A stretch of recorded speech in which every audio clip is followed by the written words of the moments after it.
Vamos a establecer el contacto con Yasna Levin Ruiz, es periodista, graduada en la Universidad de Chile, con un magíster en la Universidad Católica de ese país, conductora en Radio Universidad de Chile y en la U de Chile Televisión.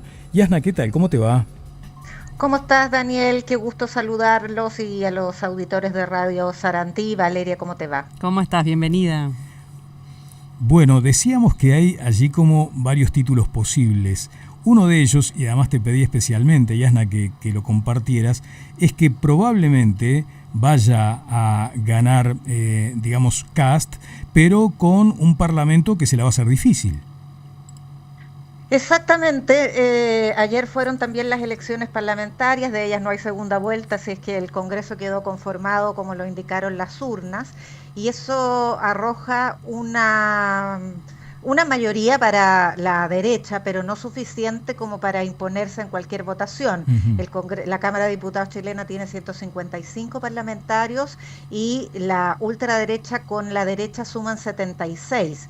Hay un conjunto de partidos de centro que no es claro cómo se van a alinear, depende más bien el tema, que están compuestos por 16 y la centro izquierda y la izquierda suman 64. O sea, tiene ventaja la derecha probablemente a cargo del futuro gobierno, pero no lo suficiente como para imponer una agenda a rajatabla.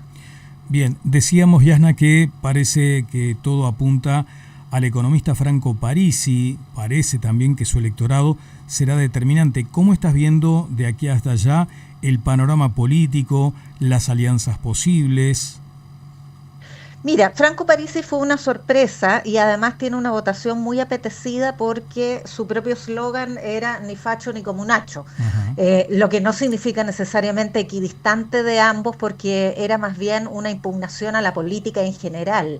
Es un voto que se nutrió del votante obligado, llamamos aquí, porque esta es la primera votación presidencial y parlamentaria con voto obligatorio. Nosotros teníamos voto voluntario antes de los procesos constitucionales que, como se recordarán, fracasaron ambos. Eso significa que es una votación muy despolitizada la que él tiene y lo hace, por lo tanto, presa de la disputa entre las dos candidaturas que van a disputarse la segunda vuelta, aun cuando la de José Antonio Kast, que es representante de la ultraderecha chilena, se impuso por bastante votación y tiene las mayores probabilidades de ganar porque la suma de los otros candidatos de derecha lo impinan a más de un 50%. Yasna, y me parece también interesante remarcar un poco en el contexto en que se dan estas elecciones, ¿no? Cómo está el escenario en Chile actualmente de cierta tranquilidad o estabilidad en lo político y social, ¿no? Contanos un poquito de ese panorama que desde acá a veces perdemos de vista el día a día de allí de Chile.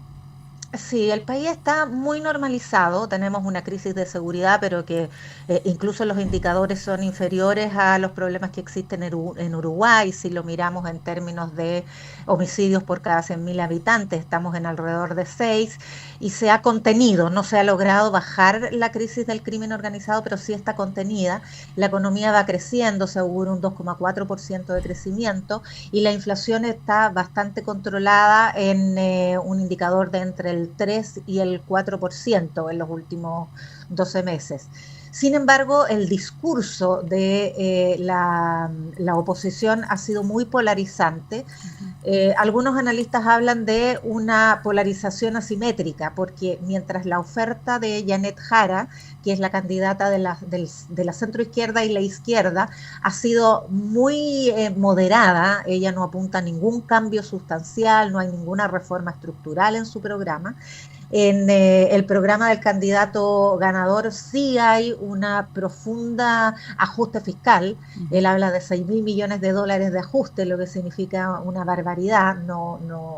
Ningún analista, ni siquiera la derecha tradicional, consideraba eso posible sin recortes a beneficios sociales. Entonces, además el discurso respecto a crimen organizado, los eslogan eran bala o cárcel, o incluso cárcel o cementerio, se hablaba incluso de bombas antipersonales en las fronteras para cerrarla. Estamos hablando de discursos antidelincuencia muy radicalizados. Por eso es que ciertos analistas se refieren al fenómeno como una polarización asimétrica, en el sentido que está acentuada por un costado más que por el otro. Yasna, y por delante, ¿qué es lo que viene en cuanto a la campaña? Va a haber debate, ¿verdad? Sí, hay varios foros, siempre está el foro de la Asociación de Televisión y de la Asociación de Radios, además de canales que autónomamente tratan de organizar lo suyo. Lo más probable es que haya 3 o 4 foros, no están todavía cerrados porque recién estamos al día siguiente, Claro. pero el despliegue de los candidatos ya anota varias guiños al mundo disponible. Pensemos que en el caso de Kast parte con una ventaja de 50% por la suma de los otros dos candidatos que le siguieron. En el caso de Jara, ella tiene muy poco espacio hacia dónde crecer. La votación de Parisi, que es este candidato populista, moderado, no sé de llamarlo de centro porque no es exactamente politizado, es más bien despolitizado, pero moderado, que mira con distancia tanto a la ultraderecha como a la izquierda. Y se concentra en el norte, en la zona minera. Claro. Es la votación y probablemente las giras y el despliegue territorial que van a hacer los candidatos.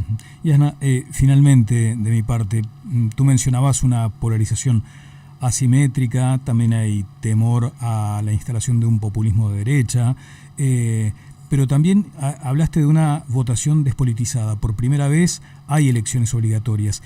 Y acá tenemos también mucho cuidado respecto a la necesidad de cuidar a la democracia, de que la gente no se despegue de su interés en el sistema democrático, en las instituciones. ¿Esa es la realidad de Chile también?